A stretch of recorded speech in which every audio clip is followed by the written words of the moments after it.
How's it going, everyone? I'm Honan. I'm Oliver. I know it has been a long time. I was out of the country for 45 days. I have returned, and I have still not filmed for what has been probably about almost 2 months since I've been back, right? Yeah, it's about It two was months. difficult. I had a lot of work to catch up on when I returned. Yeah, Obviously, being gone for 45 days, there's a lot of you have a lot of piled up things to a take lot. care Yeah, of. yeah. I mean, you started like a full business thing. I saw your little ad on Instagram.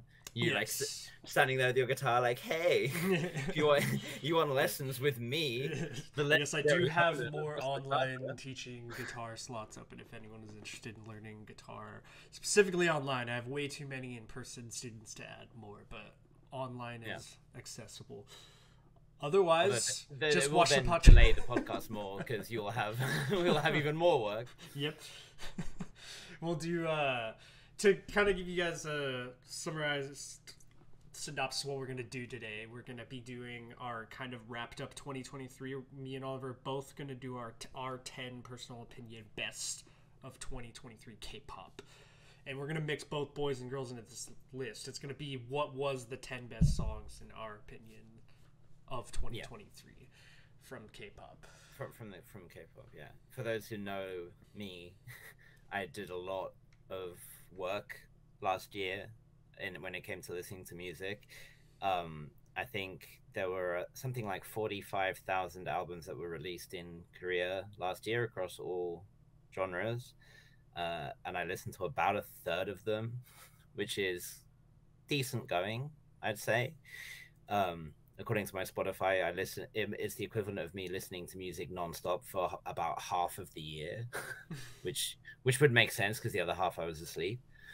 Um, so I got a lot, but keeping it obviously just to K-pop for this. But I think at some point we'll do like an overview maybe, or some kind of maybe a live stream where I can go through the other genres and other parts of Korean music that I like, because I think generally speaking, there's stuff from the other spheres that I like Yeah. more than the idol stuff. Especially last year, I wasn't. There were some bangers, and we'll certainly cover those. But yeah, I think generally speaking, I wasn't as into the idol scene as I was a couple of years ago. But I still caught pretty much everything. I mean, I'm sure there were a few newbies that slipped by, but I don't think there was anything I missed. So Yeah, we can definitely do what you're talking about. We do plan on doing some live podcast episodes in the future, so we can do exactly what you're talking about, and kind of the live format would be good for that because then everyone can kind of chip in what their opinion is like yeah, that. what the hell's wrong It's with tripping you? me Why out are you because I listening to saw this? a light go through your window like a moment Oh, ago. this is a road. If you Yeah, know yeah, the yeah. the road is right here. You got I you, live in yeah. a I'm in a sub basement, so occasionally I get headlights. Thought you just had like some weirdo like flashing a flashlight in on you. That's also possible.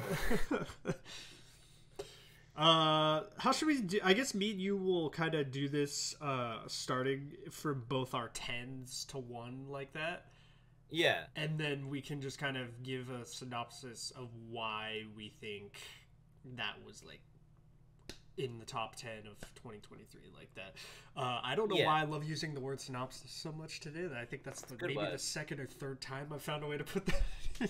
Maybe it's just I don't think you said it before. I think it's just in your head. I got you. It's just in my head. You're Okay. you're constantly I'm always synopsizing thinking things. about synopsis. Um, do you want to pull up like Spotify and make a playlist that we can share afterwards or something, or Yeah, we can. we We can can. play like little I snippets or have a something from each written. one? I have a written down form of my list, so at the end, I could make a playlist on Spotify like that, Okay, okay, sounds and good. we'll put both our like same thing 10 to 1 like that for. Except it'll look like Spotify. You're playing 1 to 20 like that. Yeah, yeah, but That's how it works. All right. You want to go first? Or do you want me to go first? I guess I'll go first because maybe it's the most on-brand pick for me at number 10. And I this is was tough, like trying to just pick out 10 for. So when I made my like end of year list, I did like girls and boys separately, and I did titles and non-titles as well. So I drew from four separate shortlists. I guess. Yeah. So the one I put at number 10, and this is based primarily on the fact that I don't think I like listen to it as much, but I think it's probably like, in my estimation, like a better song. But I don't listen to it as much because it's like just because of the vibe it has, you know. Yeah. Which is that, so it's Little Me by Signature. Interesting. Which is the not calling it a ballad is not really right. It's like a softer song that as the last track on their most recent EP. I think recently on stream we watched their like live clip of them doing it. Yeah. Yeah, I mean, obviously I'm very attached to Signature, so there is a heavy bias. I'm gonna rep my Signature branding here. But this song is like gave me all kinds of feels, basically, in the best possible way, essentially. I don't want to get like too deep with it, but around the time Signature had their comeback, their last comeback, and obviously I was going to all the fan signs and meeting them and stuff, but like exactly at that time, one of my best friends in the UK passed away, so I was kind of like trying to deal with that, and being like, you know, obviously detached, being over here and not being able to go back and see everyone and do all of that stuff, and then also meet Signature and have to be like happy because I'm meeting them again, and they obviously immediately could tell something was wrong, and I talked with some of them about it, especially Cheu and Chloe were very supportive, and that song especially I think kind of helped me get through that, because like the whole vibe of it is like, don't worry, like you can always rebuild, you can always be happy and always get better and all that kind of stuff. So yeah, it's just a song that gives me a lot of healing and good vibes and stuff, as well as being a really good song. I love the way it builds. I love the way they add in this like electric guitar instrumental at the end. It has like some reverbed oohs, and you know I love those. So yeah, so I think, but yeah, because it's obviously a bit of a sad song, I don't like go out of my way to listen to it, which is why I put it as number 10, but it still is worthy of the mention, I think. I'm sorry, dude. I didn't know about your friend. That's all right. Yeah, I kept it. Well, you were off in Thailand getting married and whatever, so I didn't want to rain on your parade or anything. I'm glad the song really helped you out, dude. I'm sorry. That's what music can do, right? Like, yeah, that's what makes music's so cool. Incredible. That's as cheesy as it is, the whole Bono thing of like music can heal the world kind of thing or whatever. Yeah, sometimes it's true. I mean, he took it a little far when he was talking about ending all wars and everything. But yeah, it might not heal the world, but it can at least like heal your heart. It can heal your heart for sure. Yeah. My number 10 is surprising me. I had to put it there because it looks like I kept it for so long, whereas I removed some things in my like Spotify list. Vibration by Gravity. Wow. And I could hear Kay's like proud feeling from like all the way on the other side of the US. She felt the urge to stand up and start clapping all of a sudden. What's funny is like you guys had to like remind me Vibration, Gravity, like I liked it. We have to remind you about Gravity in general. Yeah, well, I'm sorry. Like I liked it a lot and I had it on the list a long time, but what happens is I put stuff on there and then I keep adding new things and listening to new things rather than going back and listening to what's in there. So like, but giving it a listen again, and then you guys playing Gravity for me a lot on the streams again, I was like, oh okay, yeah, they released like some absolute bangers towards like in 2023. Gravity in general have been super consistent over the last like 2 years, to the point that they've risen to the point of being one of my favorite boy groups. Ironically, that Vibration is probably, I think, one of the only 2 songs on that EP that I didn't like. Interesting.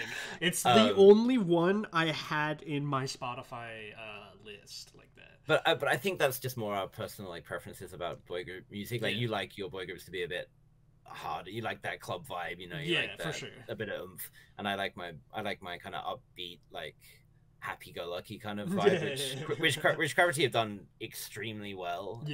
With their title tracks, especially over the last couple of years. But yeah, I think they definitely deserve props, because they came out when they debuted. It was like bad. It was like, because they were from Starship obviously, and it felt like they were just following in Monster X's footsteps and trying to do like another Monster X vibe, but they were way too young and fresh faced and just didn't they were acting They like just don't. Monster Yeah, X, Monster but X. you're not is, Monster like, X. Men. Like when you see them stroll out, like. So it just didn't work trying to do that kind of really hard style music. But then they found their groove and started doing their own kind of style, and it's really worked out for them. So Nice. And they dropped an EP like 2 weeks ago, which was also really, really good. So yeah, good stuff from them. Nice. Big shouts to Gravity. Yeah. How about that number 9? So my number 9 is New Look by Triple S.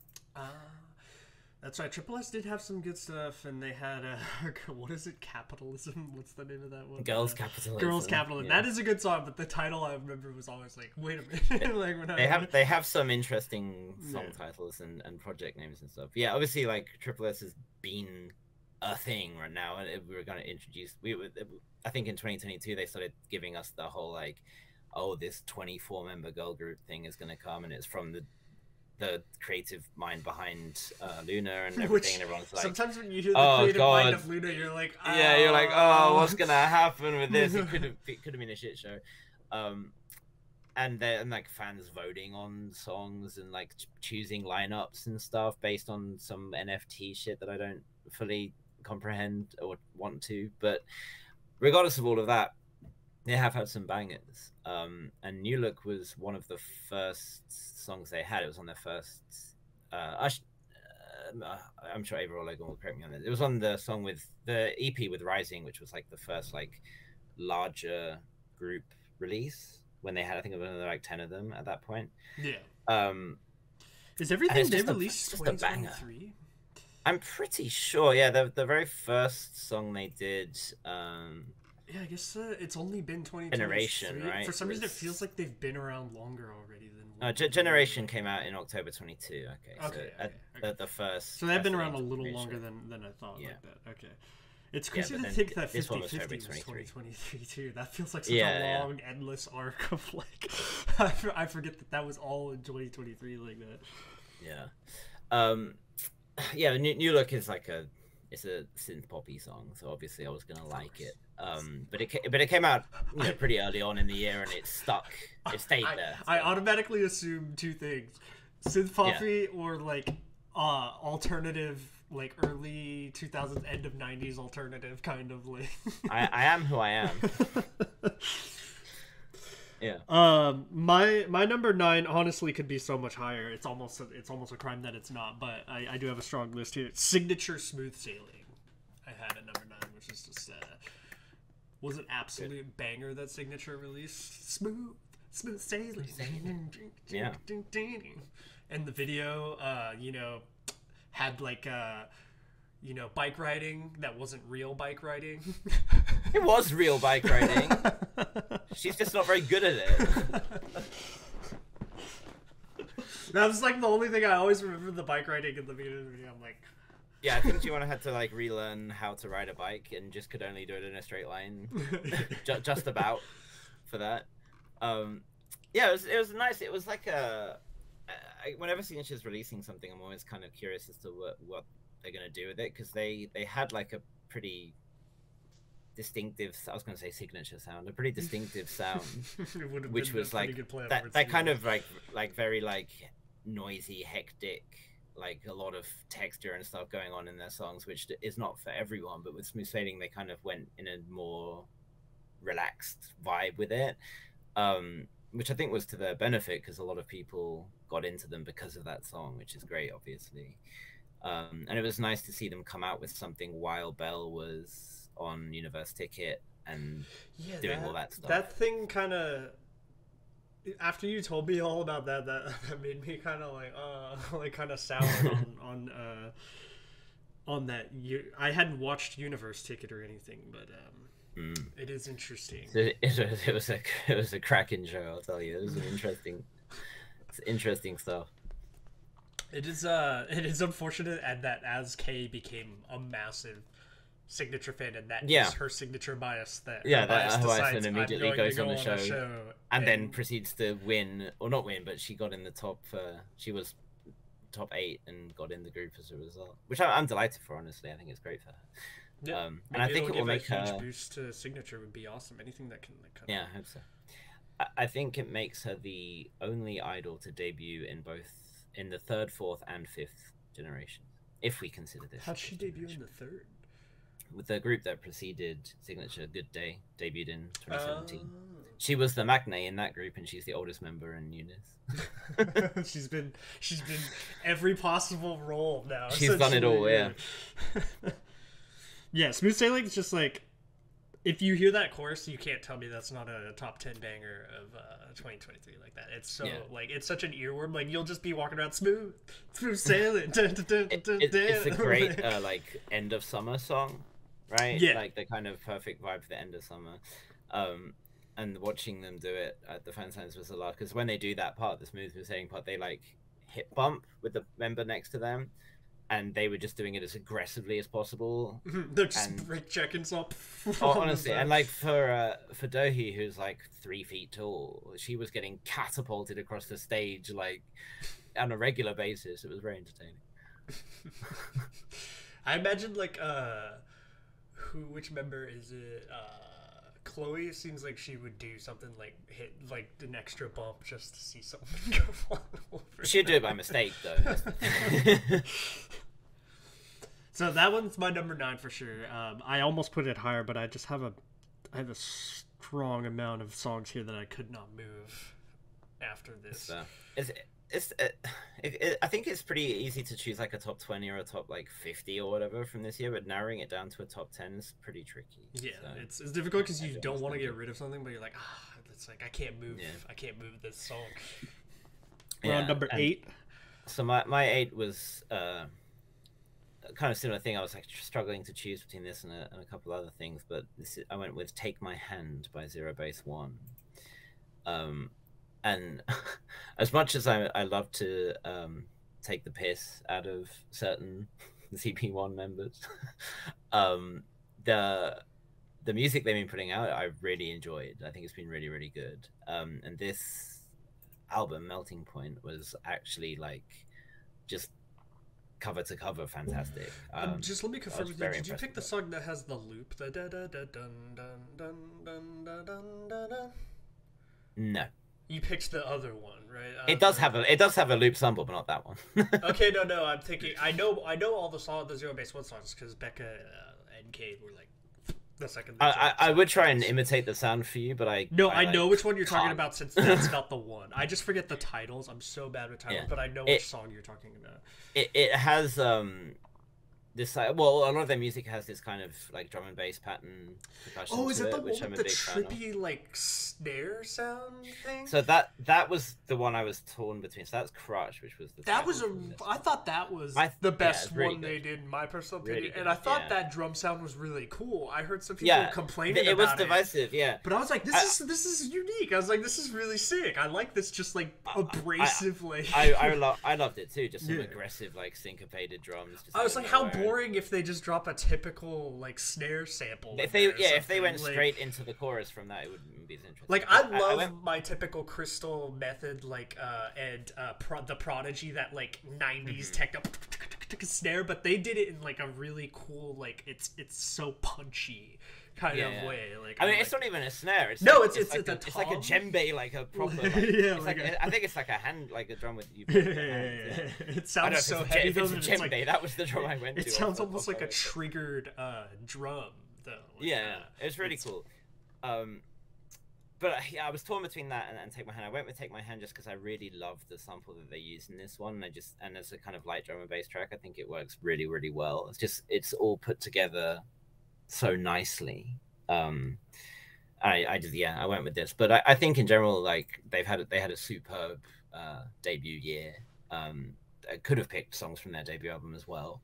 So I've been really impressed with their output so far, and it's been a lot better than I thought it was going to be, to be honest. I wasn't, obviously you can never tell like from the show what kind of music the group itself is going to end up doing. Yeah. But I wasn't crazy about any of the songs that they did on the show, so I was thinking like it might just be another. Especially in Mnet thing, you never know what's going to happen. Yeah. You're always like, I have no idea what's going to happen. But the sound that they've gone for is, I love it, and it's very much a different kind of vibe to the other kind of big boy groups around who have all been putting out some pretty good stuff lately. Well,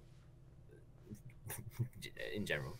But I know you always have some harsh opinion about ATs or like I didn't say anything. I didn't mention anything.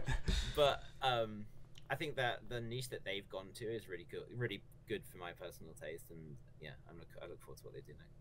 Nice. I do agree that I could have put that in my list too. It was such a banger. I think it just I only heard it like 2 times, but I did love that song. 8, I have you know, I am who I am. I am still I've trash. I am, yeah. Yeah. I am is at number 8. I do think that has to be like in a top 10 of 2023 because I think that song was just like inescapable.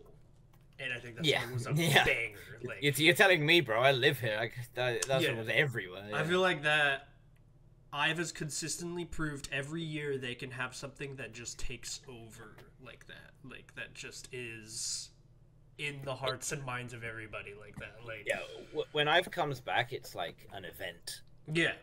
It feels like that Nation's girl group feeling you get kind of thing. Like, oh, they're dropping another one, you know? Like here they come again, like that.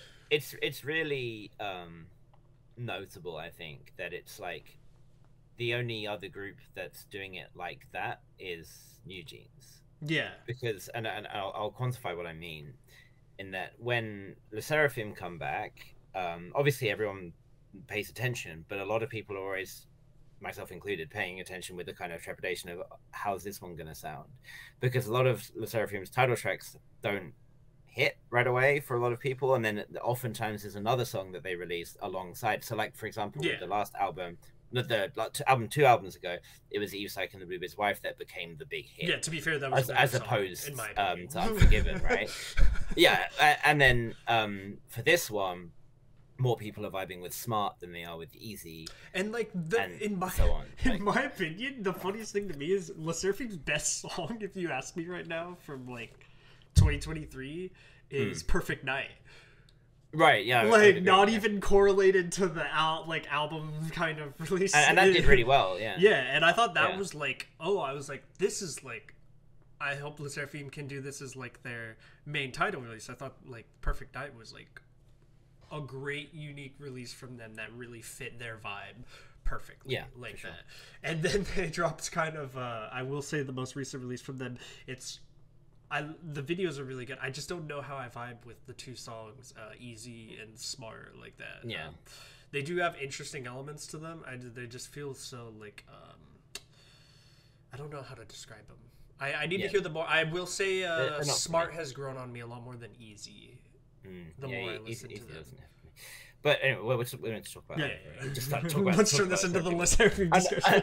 I'll finish my original point, which is that where Aespa and Idol, on the other hand, kind of were like forced their way back in a way, like because Aespa had that thing where a song comes out and was like, oh, this is too noisy, or I don't like this, or whatever, and then they kind of just kept delivering, and people kept coming back. And Idol, who kind of dropped off a little bit after the Sujin thing, then had these like massive consecutive viral hits and brought themselves back in. But when IVE has an album, like everyone stops to pay attention to it no matter what, and it always seems to, well, so far has always delivered.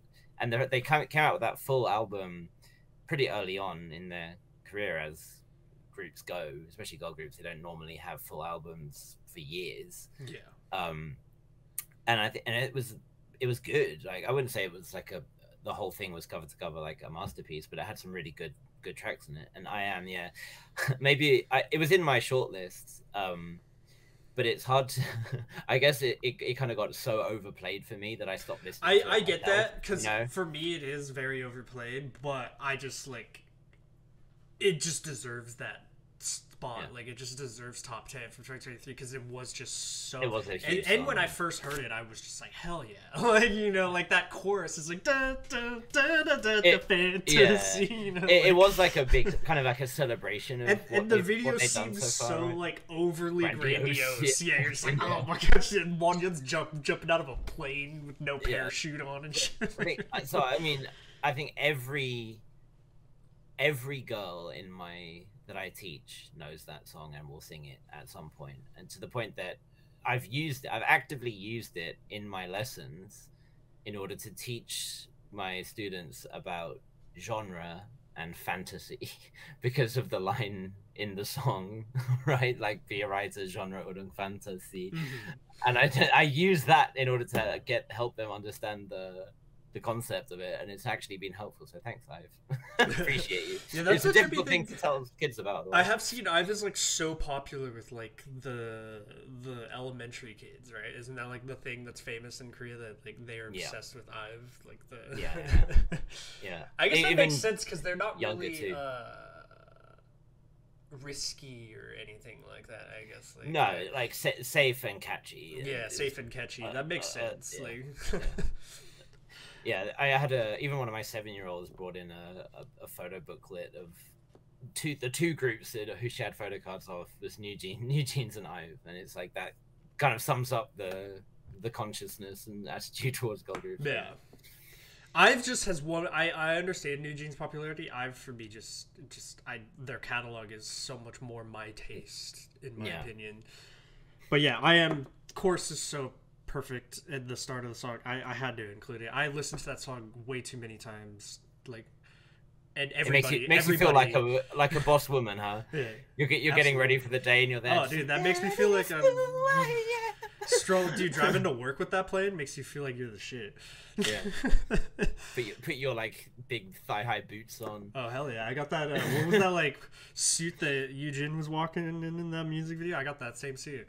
Yeah. I'm sure you fit into it perfectly. Yeah. We are number 7 now. Number 7. So my number 7 was another massive song from a massive group, Super by 17. I love my team. I love my crew. Yogi Kashi. Just pure hype energy. That song, like, I mean, that's the point of it. They even say in the lyrics that it's like the ending song and the energy and everything. It's like just this anthemic get 100 people in a room, and not just the 17 members, but they had like all these dancers and everything, and just going crazy while talking about Sun Wukong. 17 also had the one with Lee Young-ji in 2023, right? Well, their subunit did, yeah. Oh, that's right. That song was great too, though. Yeah. That was so catchy. Yeah, it's really fun stuff. Yeah, and it's just, I think that what I like about 17 is that they don't take themselves too seriously, you know. Yeah. And they release songs and they know that it's like, oh, this is a fun dance number that we do to get the crowd hype, you know. And seeing it at one of the award shows where they were like the last act to come on, and they had like this massive stage and everything, it was like the kind of like event level performance that we hadn't really had since BTS, basically. Yeah, like at the award shows where they have this like big thing and you're like, oh, here comes the big boys, right? And that's what 17 are now. I mean, they dropped 5 million album sales on this thing, like just obscene numbers. They just got confirmed to do Lollapalooza and Glastonbury. Oh hell yeah!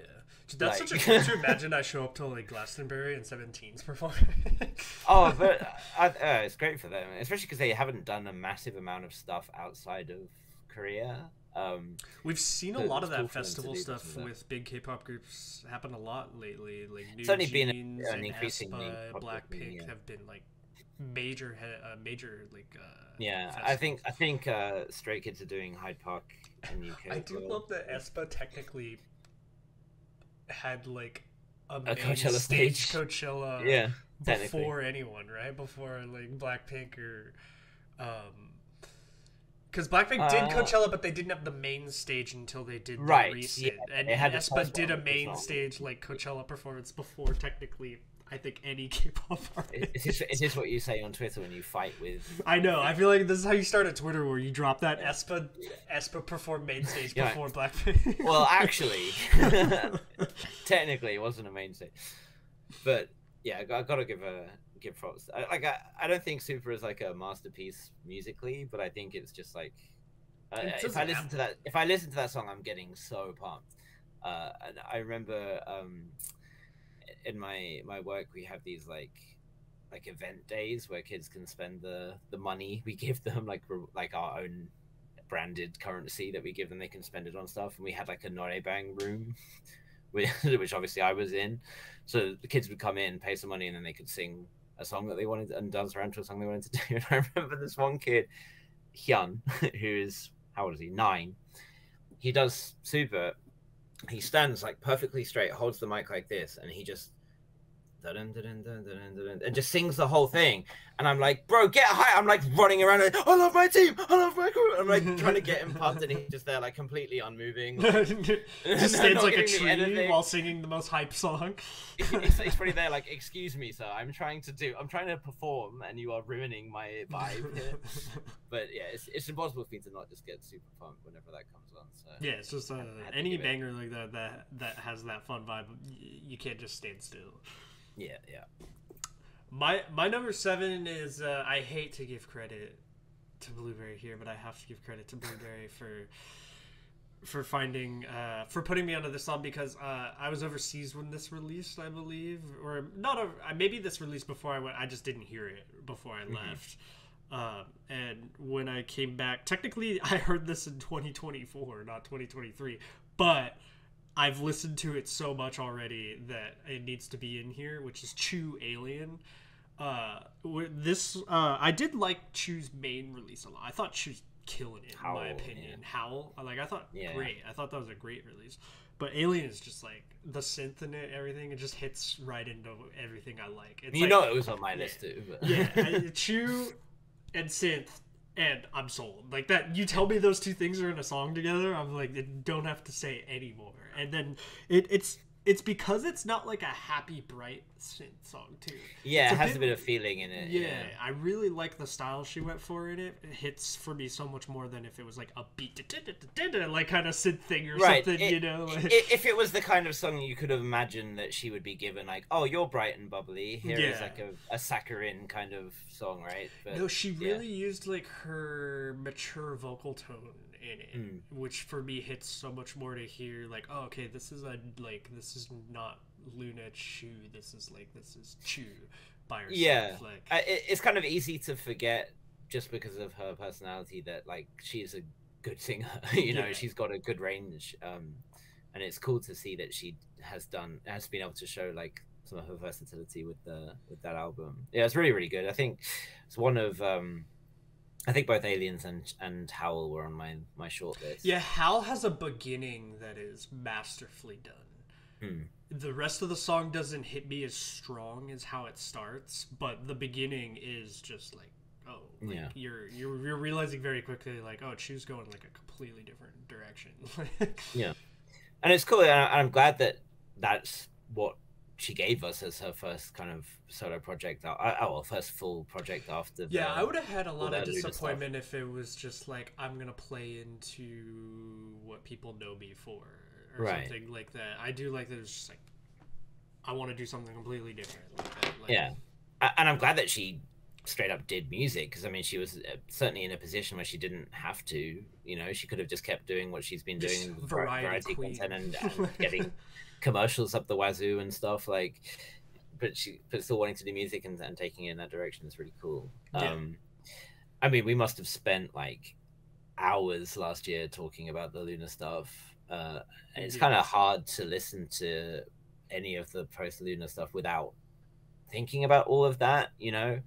But yeah, no, it's I just love to see her thriving on top of Blockberry's corpse, basically.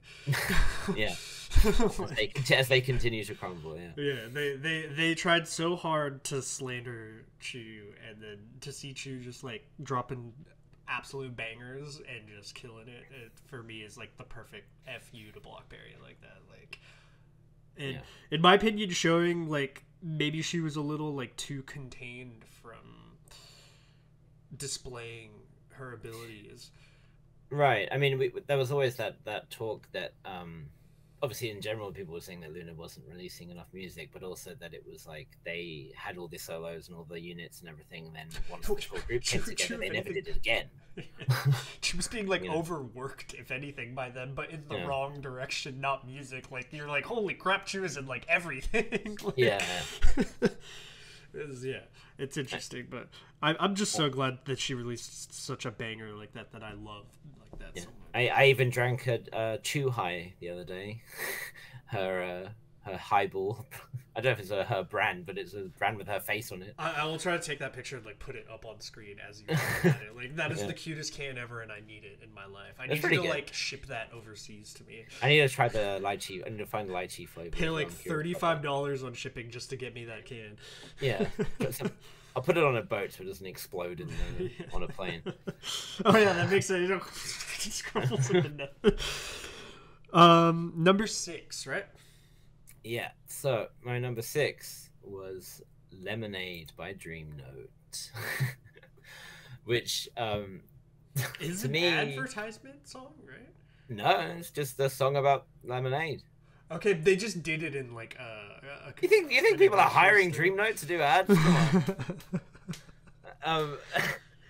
No, I mean this song to me, and this and some of the other like top girl group songs of the year were kind of just, I picked them because they were like the kind of songs that got me into K-pop in the first place, in that they were just these like bright, energetic, and like a little bit weird, you know, just like, oh, this is a pop song, but it hasn't necessarily got all of the conventions of a pop song to it, you know. And Lemonade just kind of encapsulates all of that. It's just like, it's just pure fun, and just singing about lemonade is, I mean, maybe it's euphemistic, but it doesn't necessarily seem it. But yeah, it's just good fun. Like, I don't really know any other way to say it. But just when I listen to it, it gets me energized. It makes me happy. I taught it to my 6-year-old class last year when they were drinking lemonade. I started humming it, and then they were curious what the song was. And before I knew it, at the end of the year, I had every one of my kids going, lemonade, lemonade. Yeah, it's just fun. I got to see them a couple times as a result, and they don't seem to like the song very much because they didn't perform it at all at any of the fan signs. They performed the other songs from the EP, which are great, incidentally, very different in vibe. But yeah, I had to give one to Lemonade just because it's so much fun. I for anyone who does not know, Dream Note has one of like an all-time banger in Ghost. If you don't know Dream Note, you need to like check them out. Ghost is like a masterpiece and deserves so much more attention. I'll try to remember. I do remember seeing Lemonade because it's like in not a convenience store, in a grocery store. The music video. Yeah. I do remember I liked that one. I remember being shocked trying to figure out what the purpose of the music video was. They had $2 and enough fake lemonade bottles to make a single grocery store aisle, and they made it work. They did their thing. Gotcha. I'm trying to remember the melody right now. I'm so bad at like absorbing everything I heard in one. Okay, And the video for me is what's so visceral because I just remember this is in a grocery store. Number 6 for me is la la la la la la la la. You're of course talking about I Don't Want to Know by Cheon and not La La La by Stray Kids, right? Oh yeah, does it have the same sample? It's the same song. God, I could put that Cheon song in here. That was a fucking banger, dude. It was a banger. But I am talking about Stray Kids. I am talking about Stray Kids, yes. You thought dun dun dun dun dun. Yes, I knew you were talking about Stray Kids. Yeah. I do think this was one of my favorite Stray Kids songs. I know it has that same sample. I just think like Stray Kids is so good at that like in your face abrasive boy group song, and I feel like this is like one of the best versions of that they've done. Like and I feel like towards the end is that fun kind of like bang bang bang style ending where everyone just wants to get up and do the party jump, you know. And I still love songs like that. I still am like a huge fan of that style. So I feel like they nailed it perfectly with that song. Yeah, for me it's like, in general I haven't been a huge fan of Stray Kids output lately, and I think a lot of their songs kind of feel just like the rap line trying to save the song, or it doesn't feel like the vocal line really contributes very much, and it always kind of follows the same like, oh, we're gonna get Felix to say some line in his voice, and then we'll have like an EDM chorus, and it's just that every time. But they're very good at that. You know, they're very good at making that kind of, you know, as you say, that in your face kind of vibe is just not for me. Having said that, if that song comes on in the club and that party chorus kicks in, you know, I'm jumping around and going nuts with everyone else. So it's not like I'm against it. It's not the kind of stuff I listen to personally. And also because of how good I Don't Want to Know was, and then hearing the same sample used, I was kind of just, I can't unhear. I don't want to, like, you makes know. me want to put Cheu Alien because they're so good. God, it's like I almost forgot like how much of, like, that was better than her main release. Yeah. Like, but yeah, I listened to that a lot, so I had to put it in here. I almost put AT's Bouncy, but Lala won over for me. I'd have left. Make it bouncy. You know me, all right? You know I'm a huge fan of that song. How did we go from Gorilla and Halazia to that? It was going so well, guys. Number 5. We got on number 5. Number 5, I'm back to Signature with Aurora. Oh, yeah. Which did come out at the start of the year. Kind of the same kind of reason as I have for Lemonade, and then it's just that kind of good old-fashioned girl group fun that I just really like. It just makes me happy. Whenever I hear that song, it just brightens my mood, and even after a whole year of it having been out, whenever it comes on shuffle or whatever, I'm like basically never skipping it. You know, I'm still just like, oh man, this is just it's still fresh when I listen to it. You know. Yeah, it's just good fun. Just them jumping around and having a laugh and pronouncing Aurora very badly, and just like it's shameless good fun. And I think I just needed those kinds of songs. I need those kinds of. I don't need every one of my girl group songs to be about how badass and powerful they are. You know, sometimes it can just. You don't need a girl crush concept every time. Let's have fun. You know.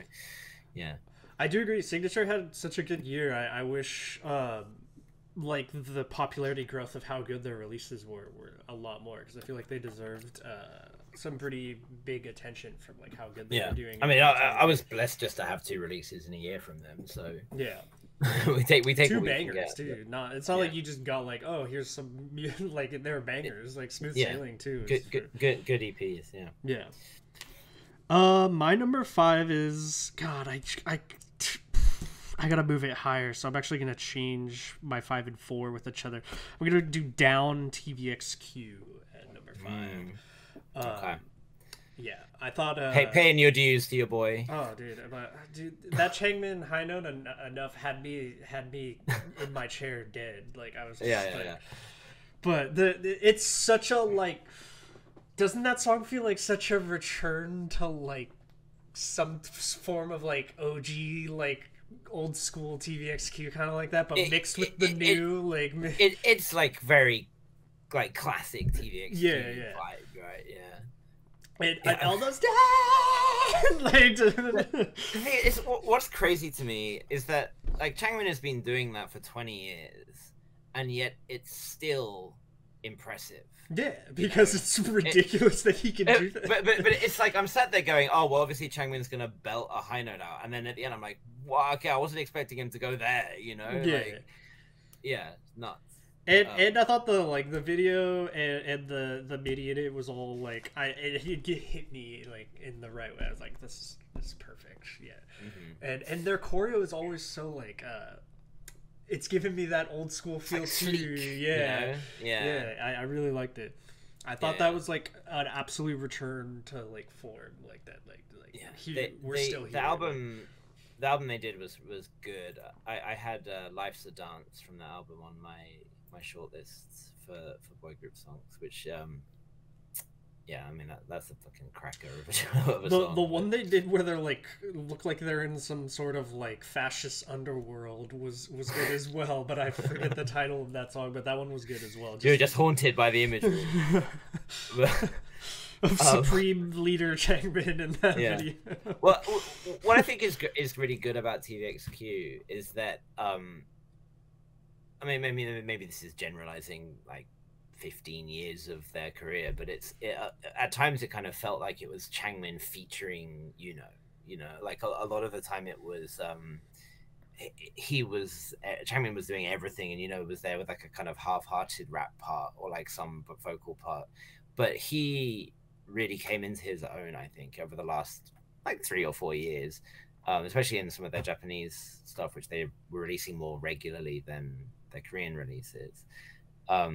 And now to the point that like, I find myself even in some of the verses and stuff enjoying Yuno's parts as much as I'm enjoying Changmin's parts, which is a marked growth, I think, in how they developed over their whole lengthy career. They are just legends at this point, right? I mean, they're like icons. There's a reason they are where they are, right? Man, like, how long have they been around now? It's like 20 years. 21 years this year. You earn your legend status at that point. For sure. Yeah. I'm looking at my list just so surprised that, I mean, no spoilers here, but I'm just so surprised they don't have Red Velvet on here when there was a Red Velvet release. I don't think that's ever happened before. And it was good, but it's just, I'm thinking about it like, I guess... We can do some honorable mentions before we do our number ones, maybe. For sure. We're number 4, right now? Yeah. So my number 4 was from one of my girl groups of the year, Signature being the other one, of course, but this one was Sweet Juice by Purple Kiss. It was really good, and I must say, Sweet Juice was really good, but God, I just heard it recently, I'm blanking on the title, but the B-sides for Purple Kiss, in my opinion, like, cleared everything. Oh, yeah. Super. I mean, spoiler, this is not the only Purple Kiss song on Okay, gotcha, because I was like, Sweet Juice was really good, but I was like, God, those B-sides were like, holy shit. Yeah. I mean, it was, they were superb. That whole album, Cabin Fever, was really, really good. I think Purple Kiss had some great releases in the past and some not good releases. Like I love Nerdy. I think we did a video reaction to that. I love Nerdy. I love the fucking fiddle solo with the car door slamming and everything. It was like just great. Then they did like Mem, right? And I thought that was like trying to sound like Aespa, and it just didn't really pay off at all. But this, I think, it had like, it played to their strength, because Purple Kiss have like those very distinctive vocals, right? Between Swan and Goen and Cherin, like they have that those like kind of sultry tones. Yeah, they have that power. Which, I mean, look at the company they're from. Well, like, obviously, it's hard not to separate them from Mamamoo and whatever. But I think they really have played a lot to their strengths this year. And they have a new album coming out next week, or maybe in 2 weeks or something. So fast. Yeah, they had Seven Heaven, that little. And Yuki has been like Yuki's the hardest working person of 2023. Holy cow! And of course, I got to meet Yuki, which was also nice. Had a good chat with her, and was also able to inform her that I think that they had a fucking cracking year with some great songs, and she was obviously appreciative, as she has her part in writing at least her parts to those songs. And I'm maybe gonna try and see them on Sunday because they're doing some busking. Interesting. So I will try and. That sounds like that'll be very. Make my way down there. Like they publicly announced they're busking somewhere. Yeah, well, I saw pictures of when they did it last year, and it was like they were in like a square with like a balcony above, so people could watch from above as well. I don't know if it's in the same location. Yeah, so there could be more people in the streets like that. A good couple hundred people turning up for sure. So I'll aim to go and do that, which would be cool if I can. I obviously had the advantage of being taller than the average person in Korea, so you can stand at the back, stand further back and still see. Yeah. But yeah, really, really strong year, really good album, and Sweet Juice. It had like that kind of style doesn't get done very much. I feel like it was like very minimalist in like most of its production, right? And then they just had they added the extra layer of the strings to kind of give you a little bit of energy, and just kept that like.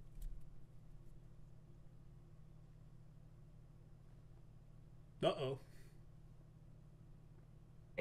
Oh, you're back. You're back. We're back. We're good. Continue We're good? that thought. Okay. Continue that thought. Yeah. You're back. So I saw them at the RBW concert with someone who is the biggest Purple Kiss fan I know, and was not at all ashamed. She was holding a Yuki banner, and was not at all afraid of letting them know as loud as possible. So she was screaming at them.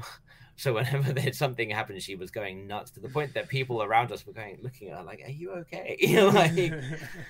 Like, but, contain that. But it was a good experience, and it's cool. Especially Sweet Juice Live, like the love part before they have like the bridge, like I want it and more and more and more, and then they strut forward into the last chorus. Yeah, it's very cool. No, I thought Sweet Juice was really good. I just remember those B-sides they had recently. I was thinking, like, God, these are like way too good to even be B-sides. I was like, I want a music video for every single one of these. My number 4 is, if you had asked me when it released, it would have been my number 1. Okay. Which was Welcome to My World by Aespa. And I feel like just there's something about that song. I was like, I'm pretty sure only Aespa could do this song like that, and it just had like the uniquely, their vocal tones worked so good for it. I feel like that winter voice to Ning Ning voice like that was just like, and I feel like the guitar riff, the like sadness that it feels like there is in that like whole vibe of the song. Yeah, it's almost like a wistfulness to it. Yeah, and the kind of dual release, I'm Unhappy in that, to me hit so, like, I was like, wow. I was like, Aespa is not like messing around this year when that happened. I was instantly sold. Well, Welcome to My World is the kind of song that I really like Aespa doing. Because I tend not to vibe with a lot of the titles as much, like, because that came out along with Spicy, right? And I was like, Spicy was okay, but I wasn't like, so like in my opinion, that whole like album release is really good, but Spicy's like the weakest one of their main titles, like the weakest one. But you have I'm Unhappy and you have Welcome to My World on there, are just like all-time bangers from them. I feel like it's not, they're not bangers, they're like, they hit you like, you know, like you want to lay on the floor with the lights off when you listen to those two songs. Like, they're so have you done that? I won't say I have or have not done that. Confirm nor deny. It really has that, like, even it wasn't the intro on the album, was it? But it does have that kind of like introductory feeling. Like, if you were to introduce someone to Aespa, that would be a really good initial track to show, and it would be a way to show, like, this is a group that kind of has their own unique place in this generation because of these style of releases. Those are the voices. Yeah, for sure. I could have had that one in if you'd asked me at the time for number 1, but there's some other stronger stuff that happened over time that kind of usurped for me. I remember when it came out and you were my God, Welcome to My World, dude. Like, what? You're like, I was preaching. I went to the SM building and bought yes, you did. That's right. I went and bought it at the SM building. So number 3 was, for me, something of a late arrival. This was Small Talk by Jung Young-hwa of CN Blue. So I wasn't. I'm 100% certain I've heard it, but I'm like, dude, you can already guess what kind of song it is. Actually, maybe because the guys from CN Blue, you're probably thinking it's an alternative rock song, but it's not. Yeah. It's a synth pop banger. It's a synth pop banger. Okay, because I was thinking rock band. It's definitely like an alternative Radiohead song or something like that. It absolutely could have been. There are plenty of options for that in that regard too, but no, this man, I don't know where this came out, like, we don't, and like, just, it's like perfectly 80s. It's so 80s. And this is my like proxy for not feeling like I can include JYP in this sphere, because I absolutely would have done, because Change Man's a banger. But just I know I'm like a cliche at this point with how much I love like this style of music, but when there are songs where they do this style well, and there are songs where they do it not as well, and I still like both of them. But this one is like okay, no, he's done this excellently well, like excellently. I'll have to check it out again. Yeah. And I remember a bizarre moment. So I went to Everline. Everline is like a big company that does like fan calls and with fan signs and stuff, right? And they have like their own cafe where they host some of these events. And I was there to see Signature, and obviously they don't do one group a day, right? They have multiple artists come and go at different times. So, so I get there, and I'm waiting outside before we can go in, and he's having his fan sign there before. So it's him first, and then Signature came after, and there's quite funny thing. So they have a big TV on the wall, like the glass window facing out. So if you walk past on the street, like it's playing the song and you can see the music video and everything. I see. So sort of by Juggling Your Words just there. So all the sign fans are clustered around, you know, nattering with one another, and I'm by myself because no one talks to me. And I'm just like, fuck, this is a good song. I'm just there like, yeah, like vibing to Small Talk. And then the Voices, his fandom come out, and I'm just like going, yeah, Small Talk, fuck yeah. And I'm like, and they're looking at me like, you weren't in the fans, like, the fuck are you? Like, just jamming out outside the fans. Just going nuts outside the fans. Yeah. and then they switch it to Smooth Sailing, and I'm like, oh well, this is still a good song. Hey, Smooth Sailing's my number 9. That's pretty funny that they come out there like, I didn't see that guy inside. Yeah, who's this random white man just absolutely vibing outside? You think they'd be excited? Like, yeah. Yeah. My number 3, right? Yes. My number 3, I have to include them. I feel like this group just banger, everything. Just videos are bangers, songs are bangers. Everyone in the group is awesome. Kiss of Life. Shh is my number 3. Talk that shit. As I punch the table, Jim. Yeah, that's what they do. You can feel the excitement. My table can feel the excitement I have about that song. Yeah. I almost. We talked about the other release I almost picked in the beginning, but I do think I have to pick this one because I thought this was like technically their group debut, right? Yes. And this was just like, I thought this was perfect debut. I thought this was great. This was just like when we talk about group debuts from 4th gen groups are so strong. It's like you have to be, right? Like, yeah. If it's like a lot of groups, it feels like they don't get another chance if they don't come onto the scene with a big splash right away. Then they're just condemned to nougatdom. I mean, obviously, Kiss of Life will kind of had like a leg up in that regard because obviously of Natty. Yeah, and her pre-debut is like the best-selling thing of theirs. Yeah. Right? Well, best charting. Yeah, best charting. And they also had like known or notable members apart from that. And Julie obviously had been at the Black Label, had been at YG, and Belle is like a writer of Unforgiven. Belle is the daughter of a famous singer in Korea and wrote on Unforgiven, and which you just trashed earlier in the video. So but I'm not trashed. I just said. Psych of the Beard, like that long title is a better song, in my opinion.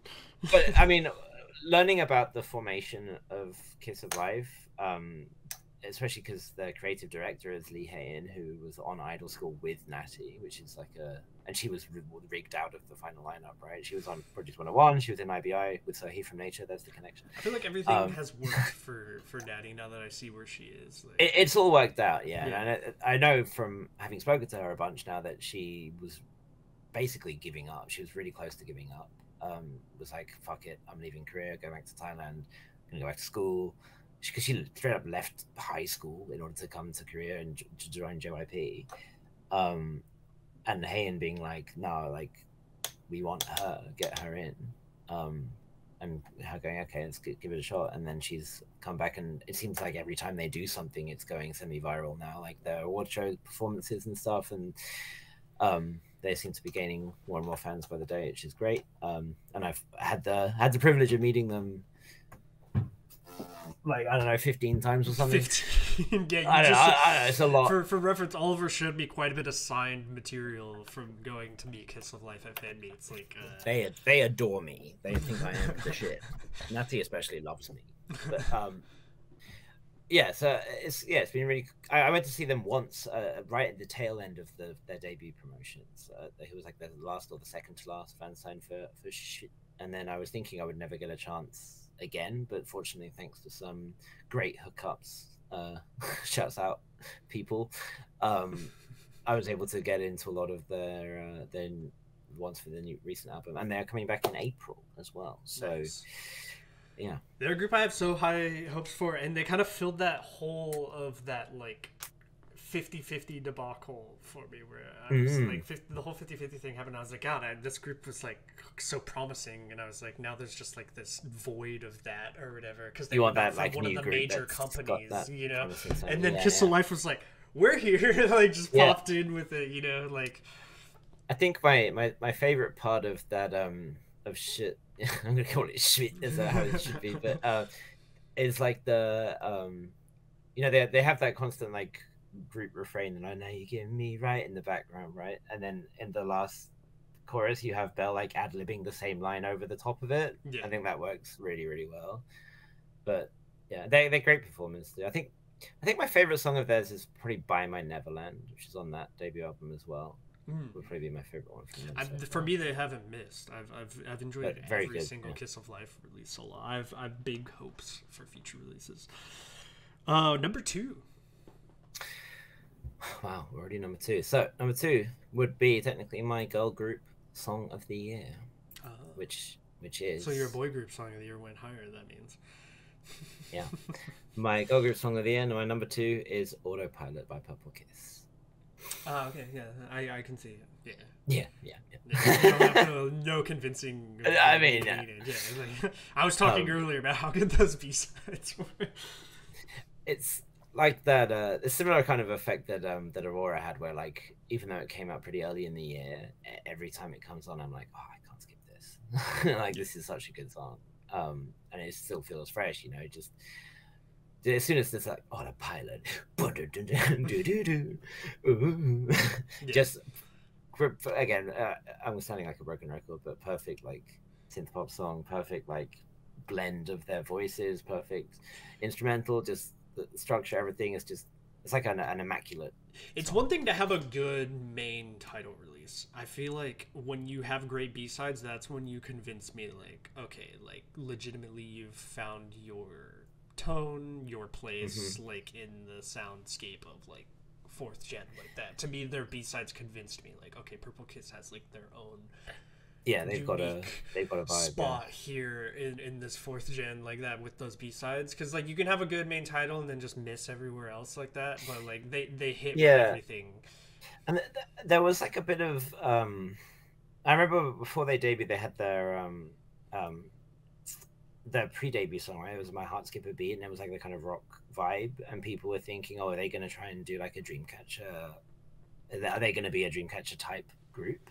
Which obviously they haven't been, because then like Ponzona was not at all in that vibe, and I think a lot of people were kind of disappointed that it wasn't, because a lot of people really liked My Heart Skip a Beat and were hoping it was going to go in that direction. I think they've experimented with a lot of different styles so far, and it's cool that especially in their albums they're like, oh well, we haven't done like a synth pop title, but here is a synth pop B-side, and I'm hoping that the popularity of it and the success it had, comparatively at least, will encourage them to do more of that style of music in the future, because they certainly suit it really well. I hope so. Yeah, I hope this direction they're on, I really hope they like dedicate to it. Like I feel like it's perfect for them. Yeah.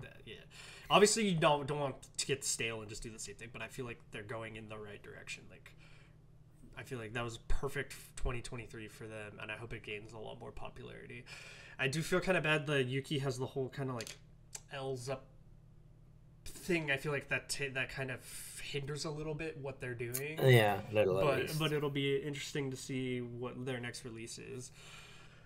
Yeah. My number 2 and my number 1 are the same group, so but it was very hard to decide this, but I have Hold On Tight at number 2 from Aespa.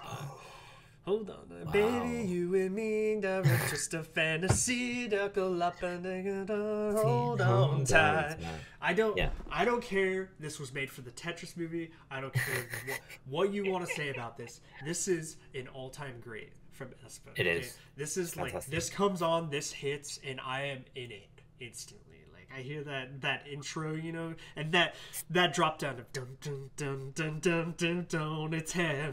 Like it's the perfect shift in every point to me.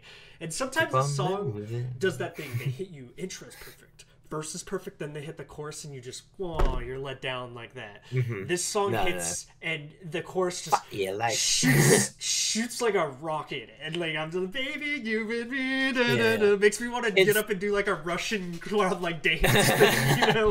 It's honestly. So the reason I don't have this in many days, I think this is by far Aespa's best song in my opinion. I love it as well. I didn't include this because I have a separate OST list in which this resides. So that's my cover. It's very impressive that they were able to make such a good song out of a melody as recognizable as the Tetris theme, and it not be really gimmicky. You know, for sure, you could totally make a terrible song out of iconic. 100 bad songs have been made using the Tetris melody. You know, like I think it's because they kind of they give it to you so softly in the beginning, and then they wait to make it abrasive. Like I feel like if you just started like you'd be right. Okay, yeah, we're in the Tetris song. Right. But they did it so like with the voice kind of giving you the hint.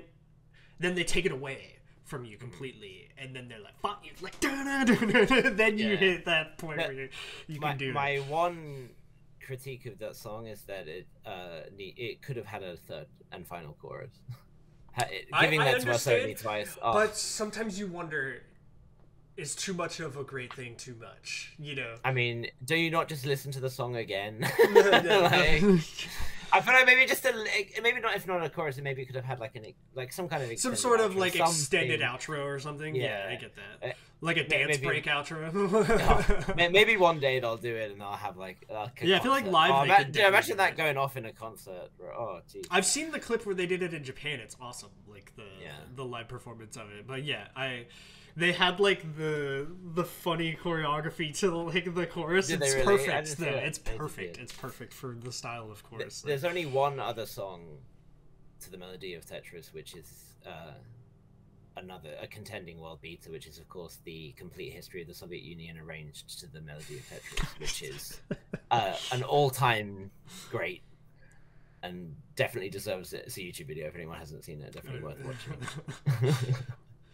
It's kind of crazy. We're already at number one, which if you had asked me for so long, that would have been my number one too. Aespa had so many songs. Yeah, I'm actually surprised. So now I already know what your number one's going to be, but I would have thought that it would have been the other way around. I wanted to give a main title number one.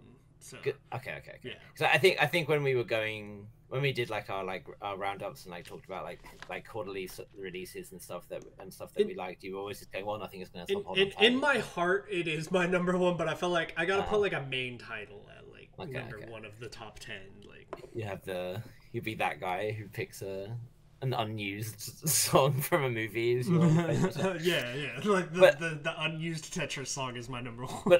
but honestly though, like in general, I mean, it's always kind of been a thing that like commercial songs and stuff like that and OSTs have had some great hits over the years. But I think especially the last couple of years they've been really good. Like we all know about the had a banger Pepsi song or whatever. Yeah, there's been some really good Pepsi songs. And obviously in Eugene's Coke Zero one, I thought I loved that. Coca-Cola, I'm all over that. Give me that. Using that big soda money to make K-pop bangers. if that's what Coke and Pepsi want to spend their money on, it's better than what they've been doing for sure. Okay, so number one, my boy group song of the year is. You want to guess? It's Gravity, right? No, it's actually not.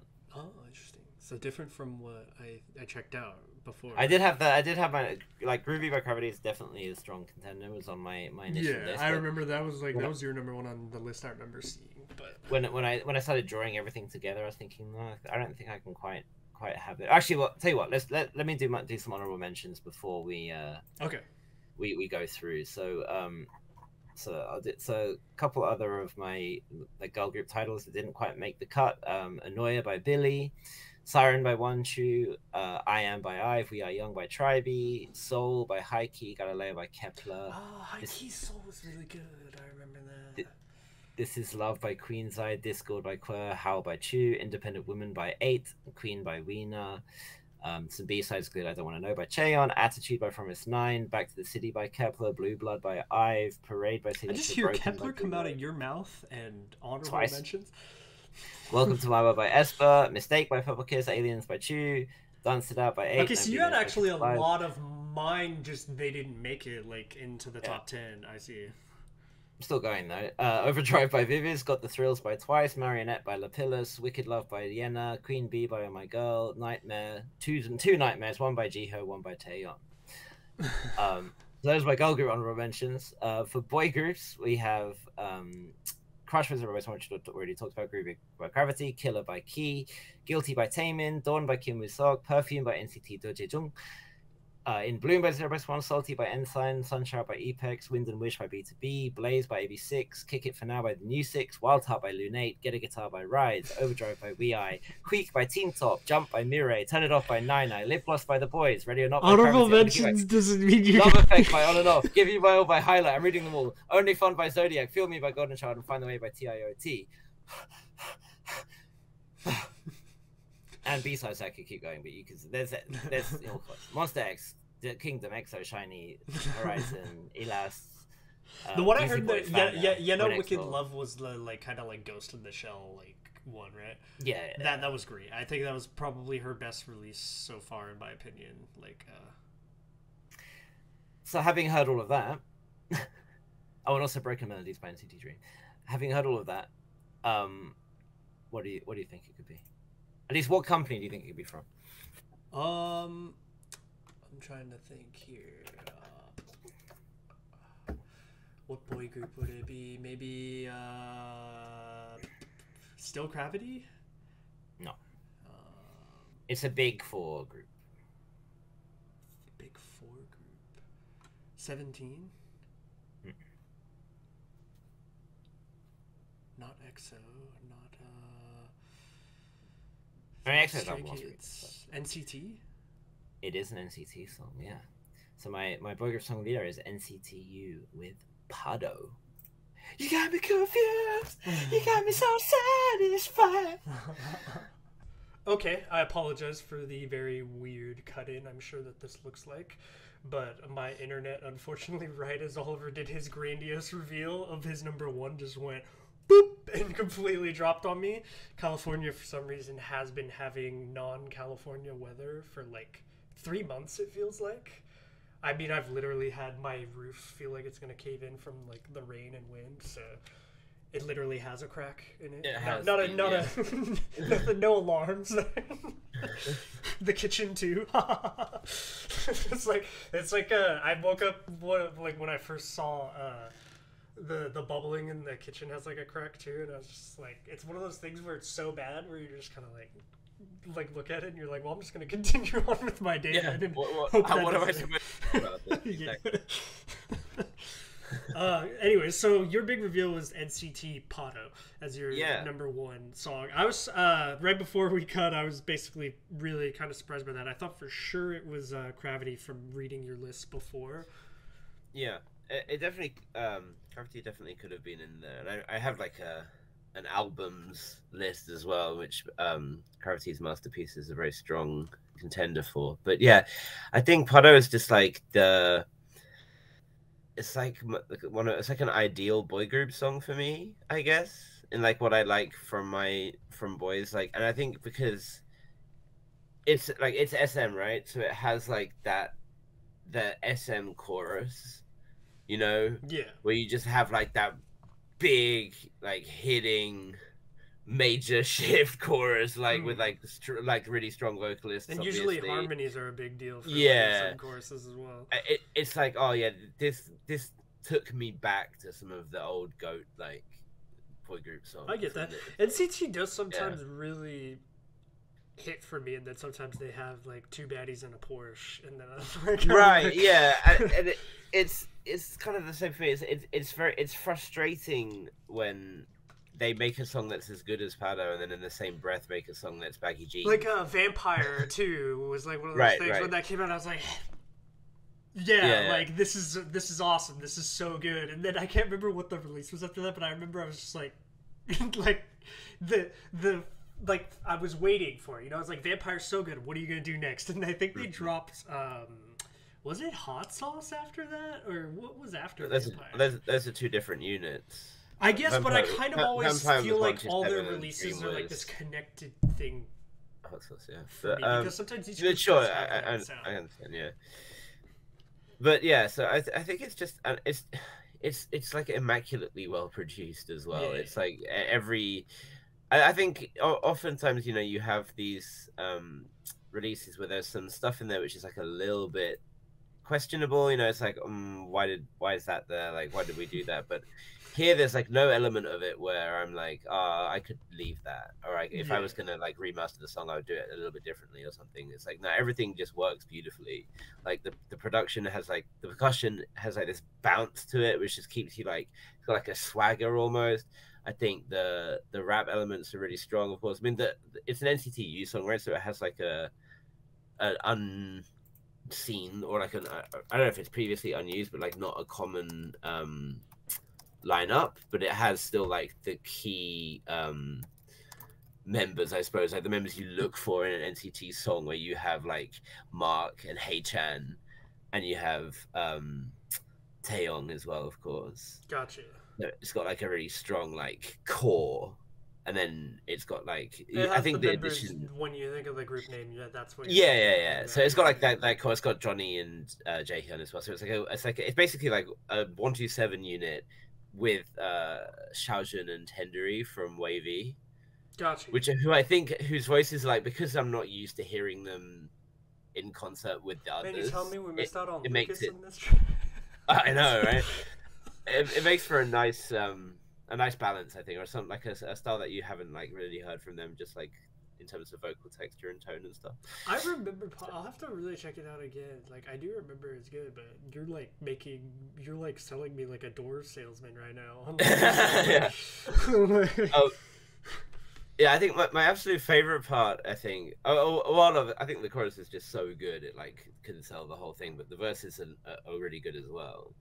But it's in the final chorus, you obviously have Haechan like ad-libbing over the top of it, and as much as I despise Haechan as a human being and would love to catapult him out of a window, I do think for that is mostly a joke. Just yeah, you know, for YouTube's sake, that is 100% a joke. Mostly, but he is the kid is talented. Like when he's like going nuts over the top of a song, like one of my favorite previous NCT songs ever is I mentioned Broken Melodies before as well, but also Hello Future, and I think he does the same kind of thing in that. You get like the final chorus, and he's adding these extra lines over the top of it to just make it, you know, more emphatic. You know, just more makes it more. Yeah, he's got that voice that can like carry those higher elements. Of the but they do this like, it's not like a drum fill, but it's like in the second half of the chorus, it's like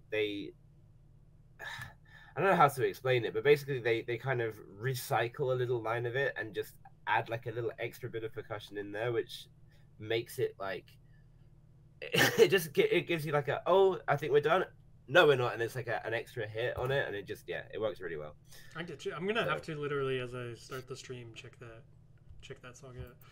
Yeah, it's Itipado.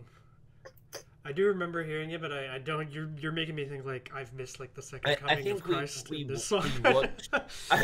We watched like they had those like little videos, right? Yeah. There's like archive videos, I think. So that the one that they had for it was like not the whole song. It was like 2 minutes long. So I think maybe you saw that. Gotcha. And then didn't hear like the whole complete project afterwards. Yeah. Thing. Gotcha.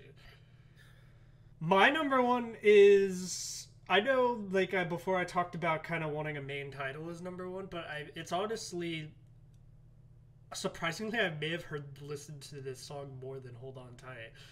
There's something about the live performance of this one that makes me love it even more, too. Like, we watched those, like, end-of-year performances, and I feel like this song elevated, like, Aespa's live game to a whole new level, too.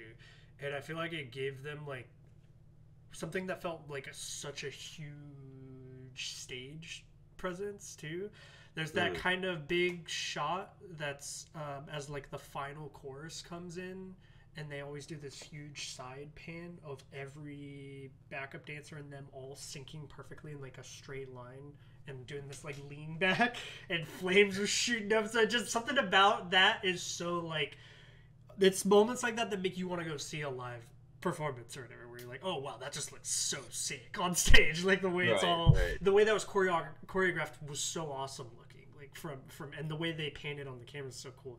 And the song hits so hard there too. You could have something so cool in choreography. Le Seraphim does this a lot to me. Something is so cool in the choreography, but the song is really not my favorite. Like that. So I'm like, wow, that is really cool to look at. I do think their performance is really good, but I still don't really like the song very much. Kind of like that. This song and the everything hits together for me, like where it's like I'm enjoying both simultaneously, like that. So I will not lie and say like just the song on its own made it number one. It's kind of like the whole package that did that for me. Oh no, did we lose it? You've yet to say the title, by the way. Oh, I'm so sorry. Aespa Drama. You froze there for like a good yeah, I know. seconds. I can still hear your voice. Gotcha. But I was so sick waiting. I was like, is he gonna? I'm so sorry. I said Aespa Drama is what I'm talking about. I feel like anyone who's seen the live performance when I said side panel, like everyone in a straight line, that's like the main part of that choreo. I feel like for me in that. I think it's important for Aespa as well because like they had been criticized, and I think rightly so, that their live performances were a bit flat. You know, I don't mean like vocally, but I mean like the energy levels. I would say for sure. Like the reason I always say I think Le Seraphim is kind of like the best live performing group of fourth gen is just because I feel like there's like an intensity they have. Yeah, yeah. And I don't feel the same intensity from the other fourth gen groups when they perform live. Like, and maybe Le Seraphim songs lean better into that because it's got some really upbeat like dun, dun, dun, dun, dun, dun, like the way the beats are. But it's not just the choreo; it's a facial expression. It's the whole package. Like they look so intense all the time. For sure, yeah. And this song finally, Aespa had that a lot for me. Where I was like, oh, like they really like dedicated to like the theme of this and everything, and like especially Karina in like the performances I've seen just fucking slays a lot of her parts so good, and like has this almost like it's like she's like a murderous vixen kind of look going on, you know. Maybe she is. You know. That's like but about the song, you know how I am, where like the ultimate song for me is something sometimes where like I can just let go and enjoy it for what it is. Like if I'm in a club, if I'm in a car or something, that song just fucking hits. And you just every moment of it is something that makes you want to like dun, dun, dun, like that. There's nothing in drama that takes me out of like how big of a banger it is. Like where it starts right away with that like dun dun dun dun dun dun dun dun dun dun, like hits you kind of with that. But the best part of the song for me, because that's probably the weakest part of the song for me, is the beginning. I feel like when it finally hits 1, 2, do na na na na na na na na, I feel like that melody shift is Aespa. When I think about Aespa and where they belong, like in all the K-pop groups and stuff, I feel like that is them. Like when you hear those pre-chorus shifts like that and stuff, that makes me think of Aespa every time. Like I think we talked about this before when we were talking about Welcome to My World, right? It's like the kind of song that only really they can do. Yeah. That if a group with a different vocal lineup, and it's not to say that other groups don't have good singers or whatever, but it's like just that kind of singer that Aespa have makes those moments work so well. It's because I feel like everyone in that group doesn't have a style of voice that takes you out of that theme they commit to sometimes. Like, let's say Red Velvet did that song, and I would love to hear Red Velvet do something like that, of course, but certain voices, like maybe Joy or Yeri or someone, maybe even Irene too, would take you away from kind of that color texture that Solgi and Windy would have doing something like that. Yeah. Whereas I feel like Karina and Giselle complement very well what they do to Winter and Ning Ning's like very strong vocals. Yeah.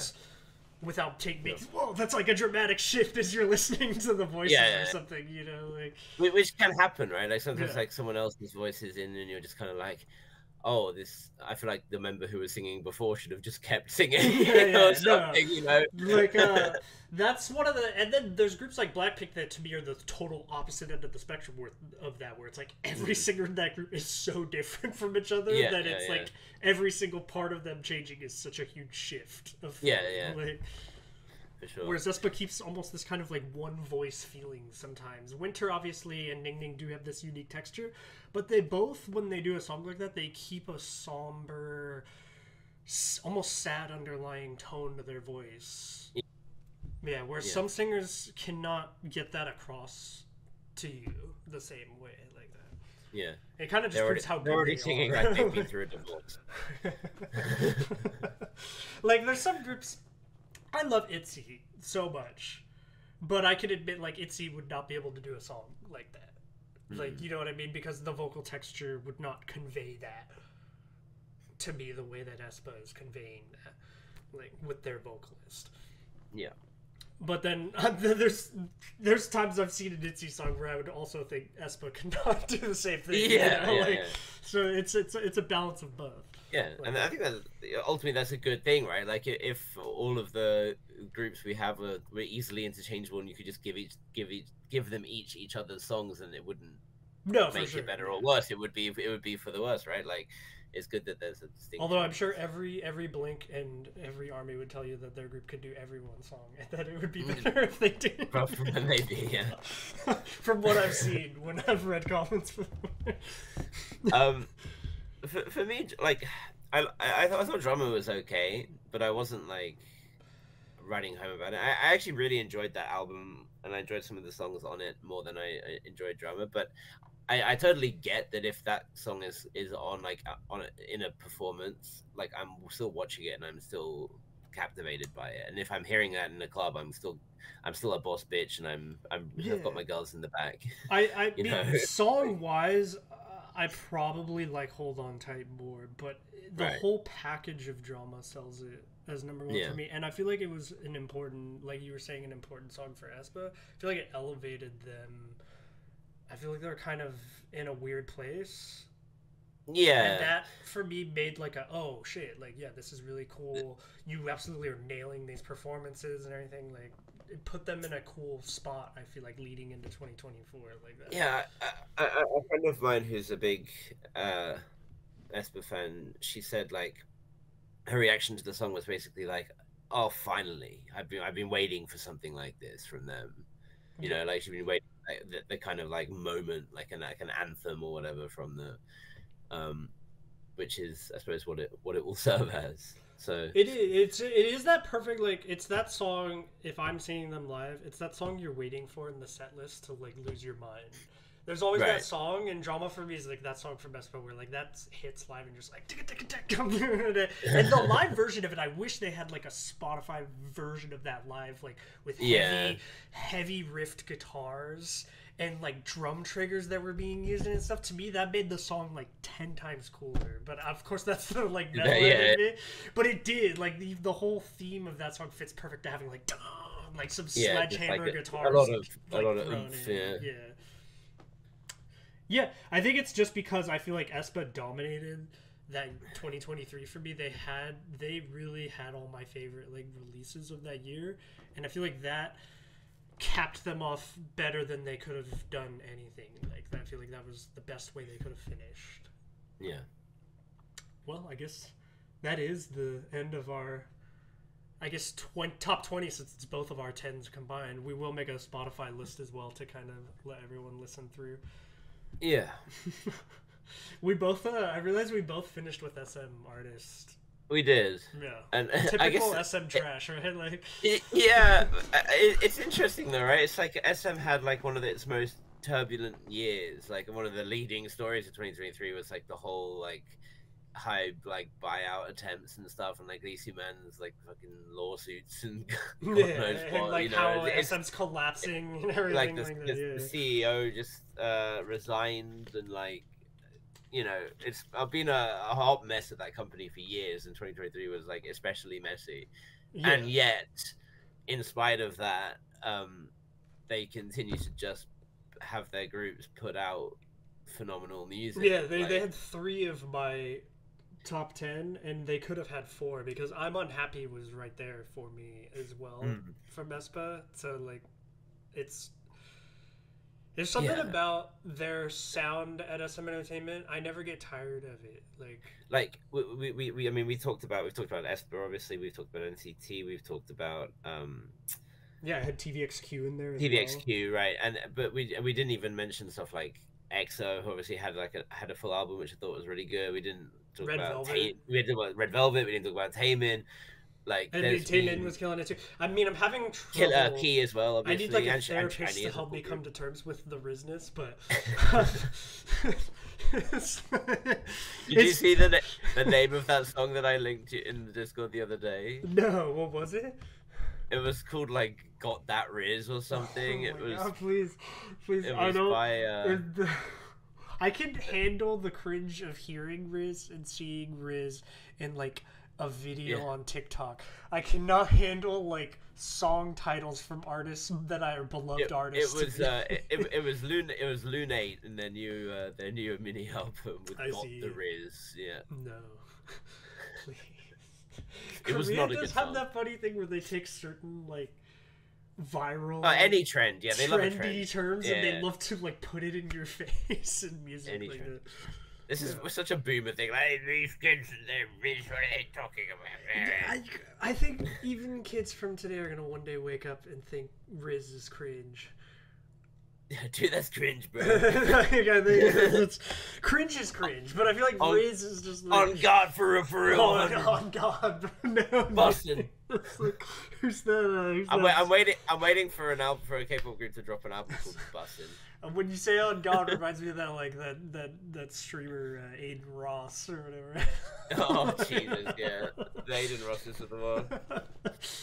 All right, well, that has been me and Oliver's top 10 favorite releases of 2023. We are still SM trash through and through. I'm glad to see it. I'm glad to see that hasn't changed. You know. Yeah. Many things have changed, but me and Oliver will always remain SM trash for the rest of our lives. What did I do last? I didn't do an SM song last year, did I? It's regardless. You have always been so consistent on your love of SM artists as much as I do. Yeah, they just have such bangers. and you have talked about Red Velvet's catalog as much as I have, so it's impossible to escape it. You're not escaping that. I guess you're right. Especially both of us when we talk about TVXQ and Shiny, Super Junior is a big Super one for Junior. me, I mean, yeah. They didn't have anything last year. You're the one showing me Super Junior subunits with Lee Took and with the joke, yeah. Fun. What is that? Their 12th subunit they have yet, or what? Like the 5th or 6th. Good on them, especially now that it's all like their own label, right? Yeah. Nice. Love to see stuff like that happen in the K-pop industry. But joke is SM is like pure SM, but under label SJ. But yeah, but it seems like they have their own control of what they're doing. Like they do. Yeah, they can do all right. that. Well, I'm Honan. I'm Oliver. Goodbye.